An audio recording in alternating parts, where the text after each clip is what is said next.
కేసీఆర్ నిర్లక్ష్యం కారణంగానే ఆంధ్రప్రదేశ్ కృష్ణా జలాలను తరలించకపోయిందని ఏపీ అక్రమ తరలింపును ఆధారాలతో సహా కృష్ణా జల వివాదాల ట్రైబ్యునల్ ముందు నివేదించాలని తెలంగాణ ముఖ్యమంత్రి రేవంత్ రెడ్డి అన్నారు. కృష్ణా జలాల్లో తెలంగాణ రాష్ట్రానికి న్యాయమైన వాటా సాధించి తీరుతామని ఆయన స్పష్టం చేశారు. ఈ నెల 23 నుంచి 25 వరకు ఢిల్లీలో కృష్ణా జల వివాదాల ట్రైబ్యునల్ విచారణ జరగనున్న నేపథ్యంలో ట్రైబ్యునల్ ముందు వినిపించాల్సిన వాదనలపై నీటిపారుదల శాఖ ఉన్నతాధికారులతో ఆయన సమీక్ష సమావేశం నిర్వహించారు. ఈ సందర్భంగా మాట్లాడుతూ కృష్ణా జలాల్లో తెలంగాణ రాష్ట్రానికి రావాల్సిన నీటి వాటాను సాధించేందుకు గట్టిగా పట్టుబట్టాలని అధికారులకు సూచించారు.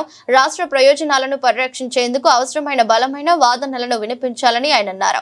కృష్ణా నదిపై చేపట్టిన ప్రాజెక్టుల వివరాలన్నింటినీ ట్రైబ్యునల్ ముందుంచాలని ఆదేశించారు. గతంలో సరైన శ్రద్ధ కనబరచకపోవడం వల్లే ఈ పరిస్థితి తలెత్తిందని ఆయన అన్నారు. కృష్ణా జలాల్లో వాటా సాధించడంలో కేసీఆర్ విఫలమయ్యారని, నీటి వాటాల విషయంలో ఆయన తెలంగాణకు ద్రోహం చేశారని విమర్శించారు.